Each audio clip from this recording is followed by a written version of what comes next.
Hi, I'm Karuna. I'm the founder and executive director of Mind Oasis, and I'm here with one of my favorite people on earth, Allison Joy. How are you? Great. How are you? I'm doing well. So, hey, where in the world are you today? Today, I am in Fort Pierce, Florida. This is where my parents live. And actually, I grew up for a while in West Palm Beach, Florida as a young girl. Both of my sisters were actually born in West Palm Beach. And we moved back to New Jersey where I was born and where all my family's from. And I've been in New York, since I graduated college. So it's nice to come back to the Sunshine State. I bet. But you are usually based out of New York. Yes, I'm up in Harlem, Spanish Harlem. Woo, woo. Very cool. Very cool. So, Allison Joy, I always like to start these interviews by asking what your day has looked like so far. Oh, well, I am having a fantastic day because my son took a 2.5-hour nap. And my whole day is based on how much sleep do I get. And I went to bed nice and early last night, and we woke up early. Like, we usually wake up around 5:30. But then he went back to sleep early in the morning too, so I got to get a couple more hours in, and so I'm feeling great. I had a private session with my teacher, Sarah Tomlinson, earlier today, and that is always such a joyful, vibrant, beautiful experience. I know she came and visited you on Meditation Happy Hour a couple weeks ago. Yeah, she's awesome. She's rad. Yeah, and other than that, just relaxing and soaking in the sunshine while I'm here, Very nice, very nice. So you mentioned a baby. Why don't you tell us a little bit about your family?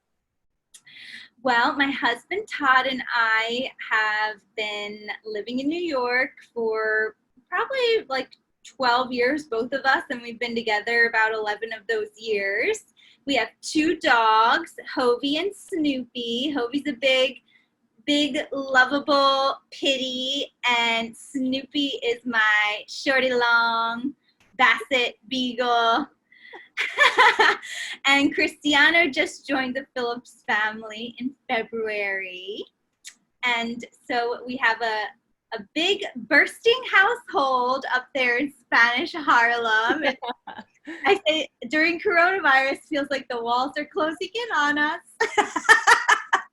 It's pretty packed, but yep, that's our little Phillips family. Cool. Yeah. So you went there. Let's go there. The subtitle to my show is Tea, Talk, and Truth with Karuna. I always try to hit all 3. I don't know if you have tea or water or coffee nearby. I'm staying hydrated with my water. There you go. Okay, great. So we've hit the 95 degrees here, so. So a nice hot cup of coffee does not exactly sound delicious at the moment. Maybe. No, but I did have coffee and tea earlier, so. Very cool, very cool. So you went to my mother's milk tea, that is my lactation tea. There you go. Yeah. So we'll get to you and being a mommy and all of that good stuff, but considering you're a human beyond being mommy, I'd love to hear about your experience living in New York as a brand new mama during the coronavirus, and most recently during some pretty intense protests. You can go wherever you want from there, but I'd love to hear about your personal experience. Well, I'll tell you, in the beginning, when Cristiano was born in the beginning of February, we were in our little love bubble, right? And coronavirus in New York City came right around St. Patrick's Day. Right, that was when we got locked down. I mean, coronavirus had been there for months, but that's when the lockdown started. And my mother-in-law, Todd's mother, was actually visiting us when they kind of started doing things like shutting all the restaurants down, canceling flights. So she actually ended up like getting an earlier flight to come back home to Florida. And in the beginning, because we were with the baby and I was so focused just on our new rhythm of life together, it wasn't affecting us that much. I was like, oh, well, I wasn't going to be leaving the house anyway. So now I just feel like I'm not missing out on anything. right? There was no FOMO. No FOMO, exactly. But then as, you know, as it got longer, and then there was sort of this, are we going to reopen? You know, are they easing restrictions? And people started kind of venturing out. It started feeling a little bit more like, oh, is my new reality like just me, the baby, you know, just us and no one else, because we can't have people in the house, you know, we can't really go and just be outdoors all day long, right? You know, so it started getting to me that I don't know if New York is really the place to be anymore, because so much of your life as a New Yorker is in shared spaces and public spaces, you know, sharing cars, sharing, you know, eating together. Like, you don't really, because your living space tends to be smaller, you and your friends usually go out to another place together, right? It's not so much of entertaining in the home. And then because I'm spending so much time online, with the George Floyd murder reigniting the civil unrest in our country, it started to feel, you know, even more isolating, right? Like, I'm not able to go out and be part of a protest. I'm not really, you know, I'm not able to kind of like be on the front lines like I would love to be out there. And so I think that psychologically had sort of even more of a detrimental effect on me. And so I kind of took to the airwaves on the internet to be an activist as much as I could. But there is something, you know, something that feels really great about being a New Yorker. Like, you feel really proud to be a New Yorker at a time like this, especially with the recent, the Brooklyn protests, the Black Trans Lives Matter protest. That was so beautiful, 15,000 strong out there, you know, and just like being in a place where people, you know, we're not going to be quiet, right? We're going to get out there and make change happen. So, you know, a little bit of bittersweet, I guess, feeling, you know, like I wish I could be out there, but because I really need to be cautious and not risk my son's health, I'm not going to, you know, go do that in the middle of a pandemic. But I see all of those people out there and I'm like loving them, you know? So, yeah. Thank you for asking about that, because it has been like a really huge part of my, you know, my experience and what I'm focused on the past few weeks, especially. Yeah, so you're in a very unique position that some of us have been in the past, but perhaps aren't now. I have a 24-year-old son, and he's largely making decisions for himself, right? Occasionally I get a little tapped into. And I'm just wondering, from your perspective as a brandy new mom, what do you see in the world? What's on the horizon? How has this really pretty big seismic shift? You know, what do you think about in relationship to raising kiddo from 0 to 18 with what we're facing right now in all sorts of different directions?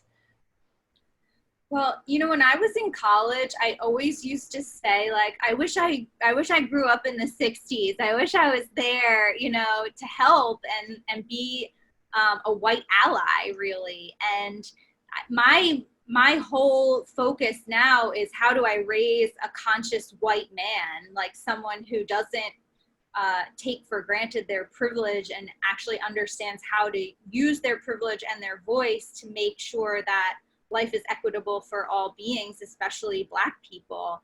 And I think, you know, I guess our activism looks different. And for me, being a spiritual activist really means raising an anti-racist human being, and also educating my family who, you know, might not, you know, they might not have the practices and the kind of conscious experience that I have living in a big city and being a meditator and a yoga teacher, and making sure they see their bias, right? As white privileged people, you know, it's very easy to say, oh, I'm not racist, but when we we look deeper down, it's almost like you're racist just by default. So we have to unpack it, and I think the practice, having such a strong practice, has really helped me to learn how to navigate conversations like that, which are pretty uncomfortable most of the time. Pretty uncomfortable. Yeah. And also see my own anger, and how getting angry in a conversation like that sort of like totally decimates your power or your influence immediately, right? And so how do we have these conversations where we might feel a ton of rage rising up, but still articulate in a really gentle and graceful way our points, so that the other person can actually learn and not feel attacked, not get defensive, don't put like, oh, I'm right and you're wrong. Like, that's not what this is about. It's more about like, oh, we're all living in this time of illusion, this great time of Maya. How can we really be super clear and cut through that illusion and that veil that we just naturally have all the time, Yeah, good. I'm happy that you brought up your practice. So why don't you talk a little bit about your practices? Well, thank you for asking. I am a tantrika. So I practice planetary yoga. It's a combination of astrology, Ayurveda, and yoga, which I learned from Sarah Tomlinson. And the interesting thing, when you have your birth chart analyzed, you have one main factor, right? That's your spiritual center. I know you know this because you've done this work with Sarah. Yeah, but our listeners are going to love this, so please.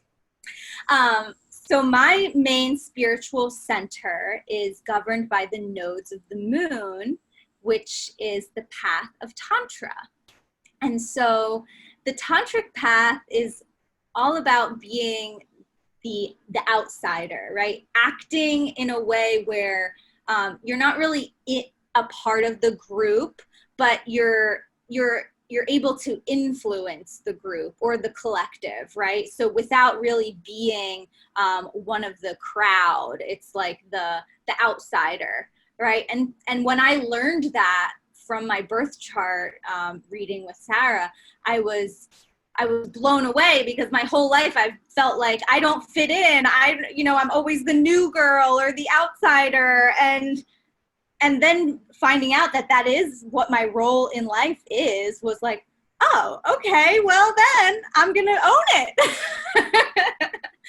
So this practice is so beautiful for me, because it brings together all of the things I've studied through my life, right? Yoga, meditation, Tibetan Buddhism, Zen, and Feng Shui, Ayurveda, and you kind of get this map for exactly like what it looks like for you to practice all these things, right? So I went to India about a year and a half ago, January of 2019, and visited each of the 9 planetary temples. I made such beautiful friends, and actually one of my very good friends joined me on that trip, and it was just such a incredible experience. And besides that, I've been teaching meditation on Mind Oasis for a while. Yeah, you were there from the beginning, I feel like. Yeah, and so I love sharing meditation. I also share meditation with corporate clients and private clients that I teach yoga and meditation to. And my practice now really is baby gazing meditation. You said that in a conversation we had a while ago, and I just love that.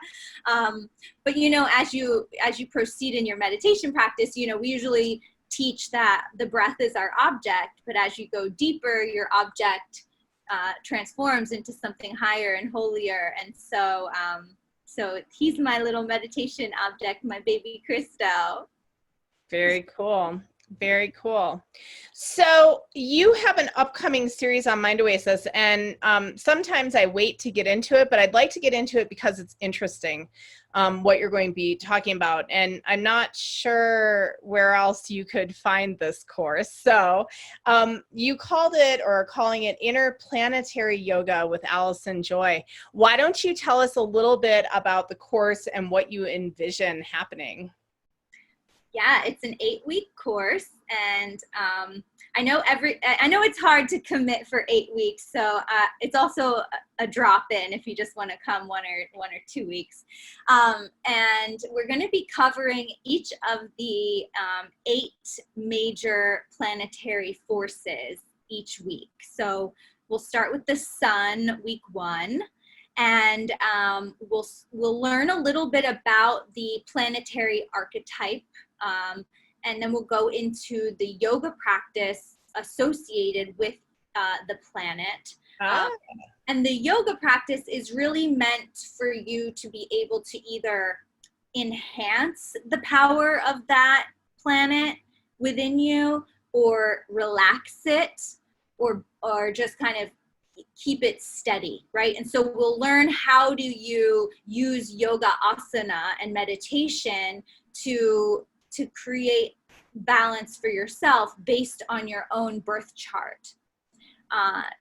So when you have your birth chart read, we go through 8 different aspects of your personality, of your life, and there's a planet that governs each of them.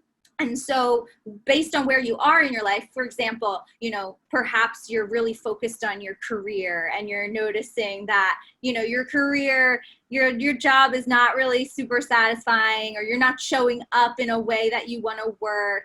So that probably means whatever planet governs that aspect of your life, you need to amplify and align a little bit more, right? There's also an aspect called desires, which I think is the most interesting part of the birth chart, because it's like your desires aspect is what you are naturally drawn to, but it usually ends up being something that you grasp onto. Yeah. I was wondering if it ended up being like amplified so much it becomes your neuroses. Exactly. Yeah. So if you focus too much on that aspect, which you will naturally tend to, it can cause like a struggle for you, right? So for me, the sun rules my desires aspect. And so the way I think about this is the sun is like the celebrity of the solar system. Everything is attracted to the sun, right? Everybody wants to bask in the rays of the sun. And so as a young girl, I was always in plays, and I was always doing talent shows and singing and, being in the spotlight. But as I grew up, and I kind of, started doing more professional theater and doing more intense auditioning, I saw that way of life and that industry really wasn't like what I wanted. And there was a period of my life where it was like a lot of kind of suffering that I went through because of grasping so much onto like getting the part or being, the star. And so that's how I see it. I got burned by my son. I was like grasping too hard towards my son aspect. And so, so now, Sarah, when I talk to her, she's like, that sun, you have to let it shine a little bit, So for me now, that's being a teacher, right? That's how I'm kind of like in the spotlight, I guess. But it's not in a performative way. It's more in a way of service, a way of helping others, of like sharing what's helped me in my life. Yeah. So if you want to do the course, you can have your birth chart read with me prior, and then as we go through the 8 weeks, you'll really learn how to use this toolkit of yoga, asana, and meditation to balance yourself and learn about your elemental makeup. Yeah, super cool. So I had my chart read by your teacher because it would have been before I knew you. And I had a very similar experience. I'll never forget. I wish I could remember the name of the cafe, but it was in Manhattan and I was visiting New York. So I got to meet Sarah face to face. And before I even sat down, she said something like, "Oh yes, you are a Venus," because I had on like glitter, you know, because I like to wear glitter eyeshadow always. And I probably had on some feathery earrings and, you know, maybe blingy jewelry on my fingers. I used to wear a lot more rings before I had a wedding ring on, you know, and she said it like I should know what that meant. And I didn't know what it meant. And then I sat down and she said, "Oh, well, a Venus, you know, always wants to have sort of this like beautiful glow. Like everything has to be beautiful. Like you want to surround yourself in beautiful things. You want to wear beautiful things. You want to feel beautiful." And I was like, oh my God. I mean, I remember being 10 years old and I would put in intricate stripes of wash out different colors into my hair. They had mousse in those days that you could like do that, or gel or whatever. And I would want to wear like really bright purple blue eyeshadow, even as a professional in Aspen. And it was really looked down on. I mean, really looked down on. And I was kind of like, I don't really understand. I don't understand why on earth it matters what color eyeshadow I wear when I'm sitting in an office by myself, you know? And right. So like that birth chart reading for me, it clarified like everything. It clarified who in essence I've been since birth. It clarified why I feel sometimes so much like an outsider. Yep. It clarified my need to be liked and why I don't like to share. I'm very loyal, like do not come near my husband. And it's such an irrational thing. He's my husband. Half the time I want to kick him out, you know? But I'm a Venus. I do not share in that way, right? Okay, so many of these things became so crystal clear for me. So I love that you're going to offer that service. I think everyone on earth would benefit from having their chart read. I do too. It's so affirming, isn't it? Super affirming. I just read charts for one of my clients' daughters, and I have never met them. I only saw one picture of them. She sent it to me because I asked, and I went into the session wondering how it was going to go. I mean, I didn't know anything, and everything I said, she was like, "Oh, this is so her. This is so." It's amazing.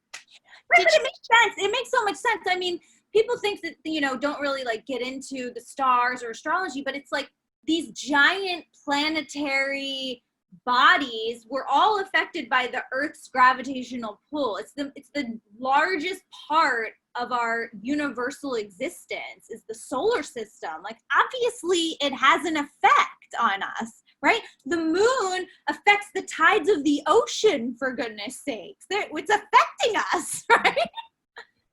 Yeah, and anyone who's a healthcare worker knows that on the full moon, especially on the weekends, if they work in the ER, it is going to be busy. Why? Because of the gravitational pull, if nothing else, on the water in your damn body. Hello, people.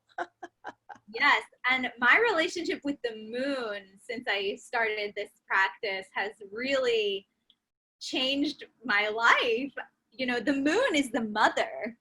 And so when I was, when my husband and I were trying to conceive our son, I was doing a moon sadhana just like continuously. And it was really helpful, you know, to have like, this is the practice that is going to prepare me for this biggest job of my life. And actually moon rules my career aspect. So here we go. Awesome. Very cool. When your colleague decided to do the birth charts for her kiddos, was there an intention behind that? Like, why did she want to do that? I'm curious.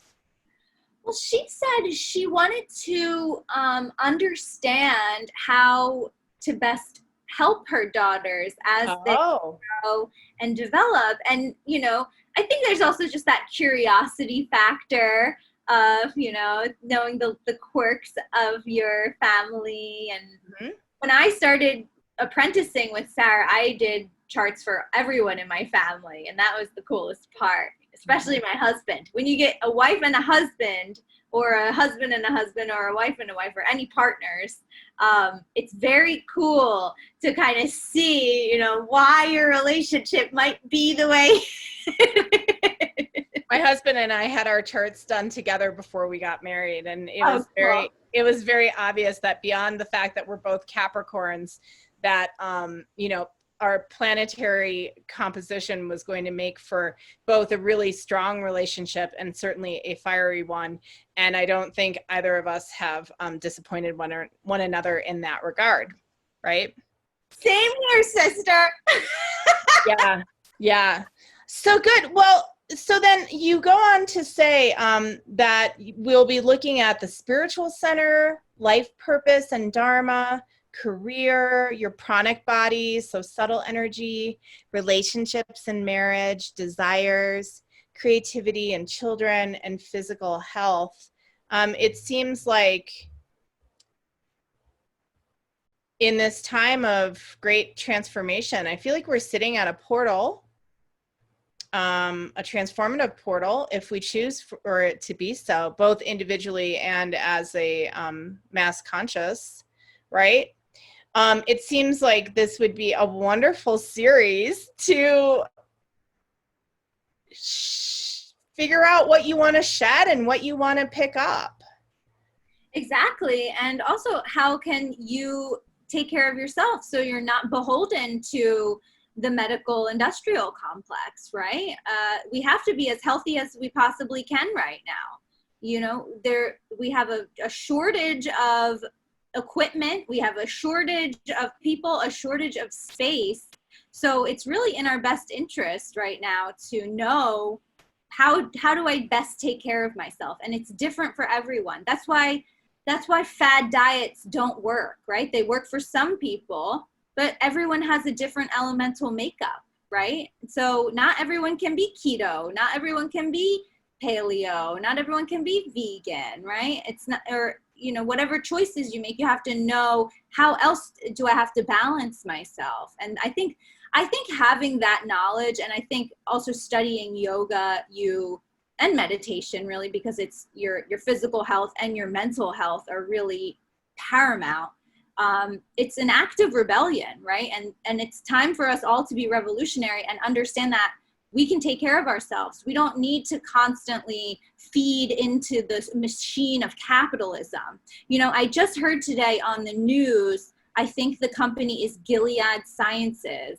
They've come up with something that might be a vaccine for the coronavirus, but it's going to cost $2,000 to $3,000, right? And so I just per person?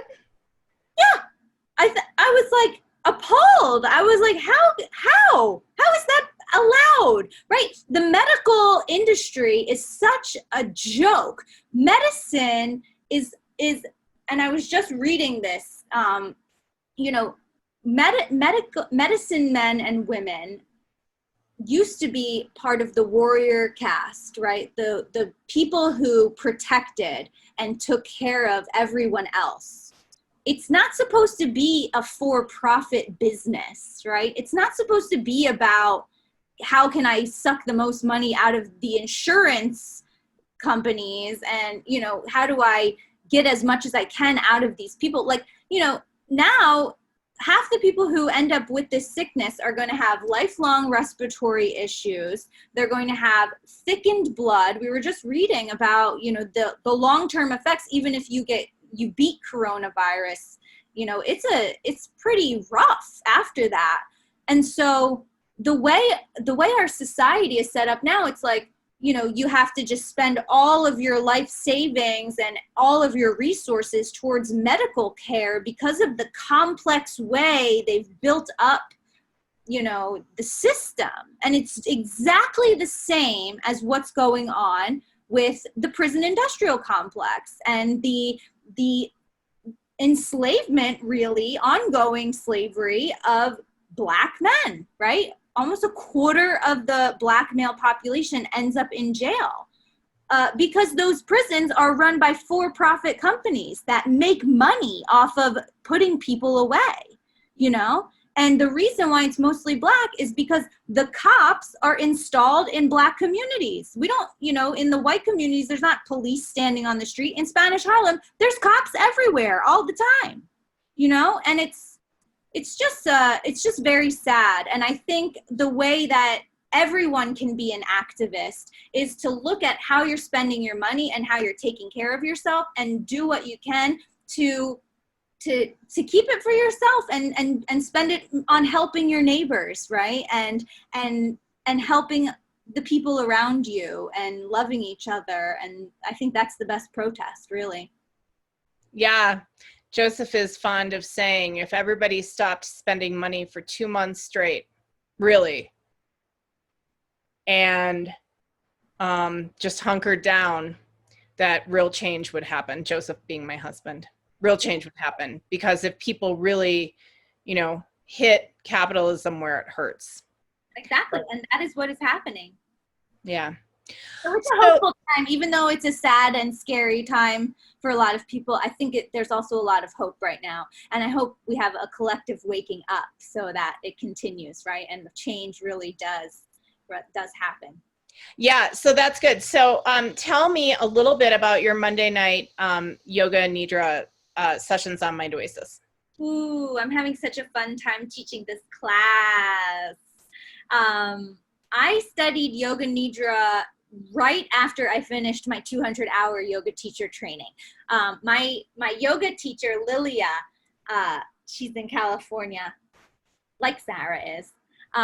Lilia Mead, she taught us restorative yoga as part of our yoga teacher training. And I had never taken a restorative yoga class. I knew nothing about it. I was a vinyasa girl. I wanted to study, music pumping. My teacher, Matthew Lombardo, always had the best playlist. And so when I learned restorative, it was heavenly. I was this constantly on the go, everything needed to be done quickly. I was working hard, and I was like, oh, this practice is just all about relaxing and laying down and stopping everything. And I just fell in love with it. So on Monday nights on Mind Oasis, I teach a little bit of restorative yoga in the beginning. And yoga nidra is actually a practice of meditation where we do lay down, right? We don't really practice yoga nidra in a seated posture. So I give everyone the option to either lay down, or I give them a restorative yoga posture that they might like to hold for the duration of the class. And that's really how restorative yoga works, is you get into the posture with a bunch of props, pillows, blankets, cushions. You set your eye pillow up, you light your aromatherapy incense or a candle or some diffuser, and you just let yourself melt. And yoga nidra is such a beautiful practice because, I say that sometimes our meditation practice can feel a little bit like, hitting our head against the wall. Oh, it's not just me. Thank you. So, especially after having the baby, it was very difficult for me to just sit still and quiet. And I came back to really needing constant guidance to keep my mind present, right? Without oh, do I hear the baby? Do I need to run over there? I should get up, So, so I wanted I always like to teach what I'm practicing, right? So I said, let me teach this. And so it's about 30 minutes long.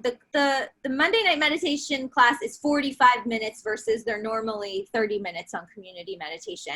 So we have time to set up the restorative pose, and then it's a good solid 30 minutes of guiding through this multi-stage meditation. So we do becoming present, we move through the body, we focus on the breath, we do some visualizations, and a big piece of yoga nidra is the sankalpa, which is this grand intention, right? So a lot of times when we go to a yoga class or we go to a meditation class, we talk about our intention, right? What is your most heartfelt desire? That's what we do on Mind Oasis.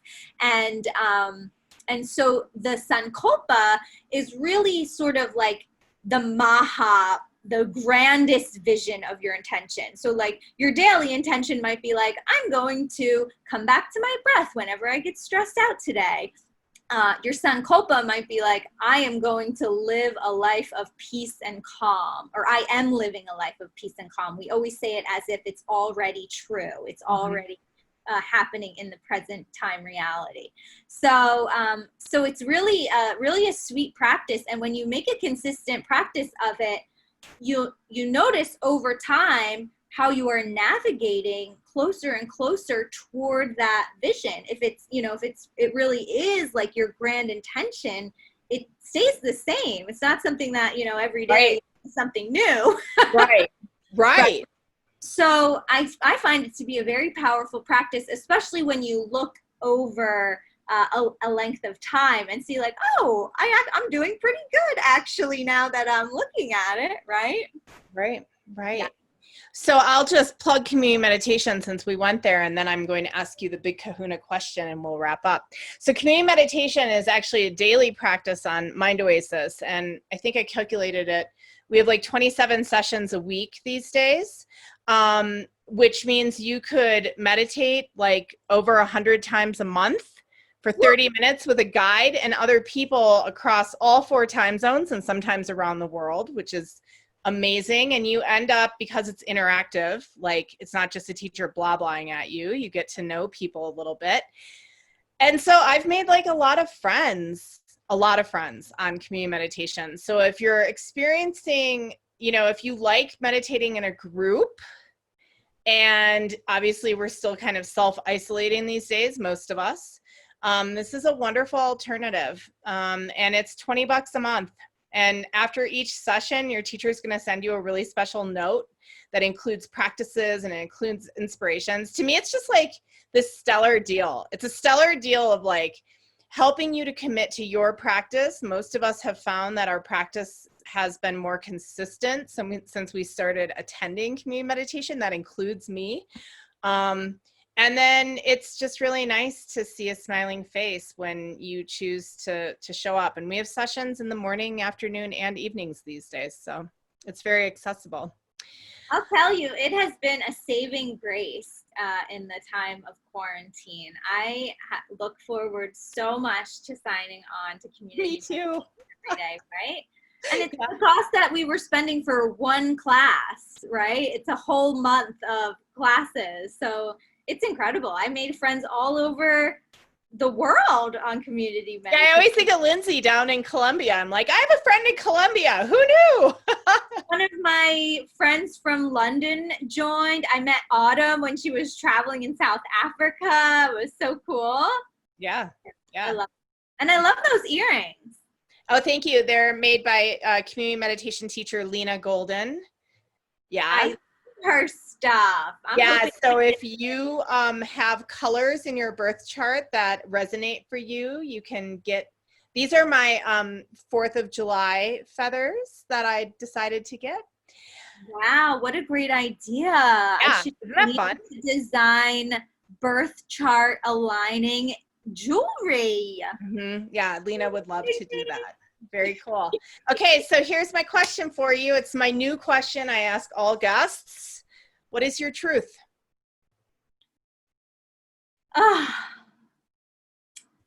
My truth is radical love for all beings, without any categorization of that, right? Human beings, animal beings, beings that are annoying, beings that look different from us. I really feel that, looking at people through the lens of metta has shown me that the only way of being is love, right? Is acceptance of others exactly as they are, and acceptance of myself exactly how I am. And I think that's one of the biggest truths of the practice, is that when you start taking care of yourself and really loving yourself, it makes it much easier to look at others in the light of love. And And life is much easier when you're looking at people as friends rather than enemies or, you know, others, right? So yeah, all you need is love, baby. I love it. I was going to ask you, I don't typically, but I was going to ask, well, what about when the rubber hits the road? But I think you nailed it. And I'm going to repeat it back to you and you tell me if I caught it.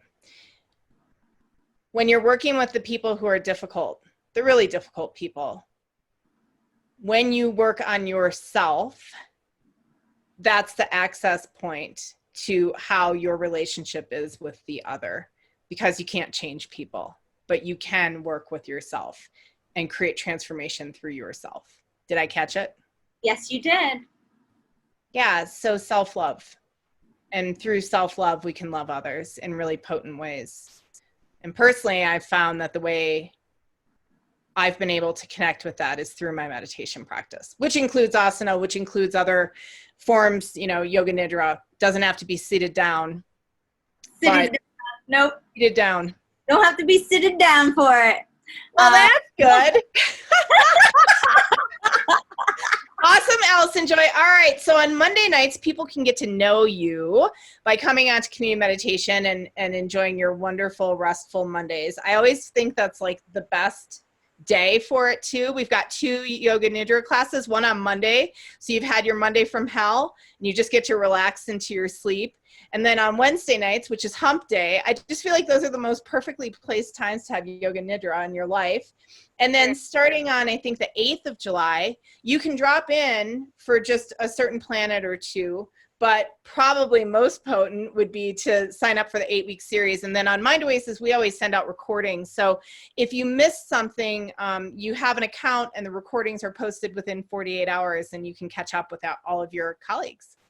Awesome. Yeah, and it's a good deal to do the full series. Just go ahead and sign up for all 8 weeks. Yeah, awesome. Anything else, Allison Joy? No, I just want to say thank you for this beautiful digital sangha that you've been cultivating and this glorious mandala that I know so many people are so grateful for right now. You're doing really good work in the world, Karuna, and you are a role model. I love you. Oh my gosh, Allison Joy, thank you. You just made me completely tear up. So I love you too, honey. Have a wonderful rest of your day. Kiss that baby.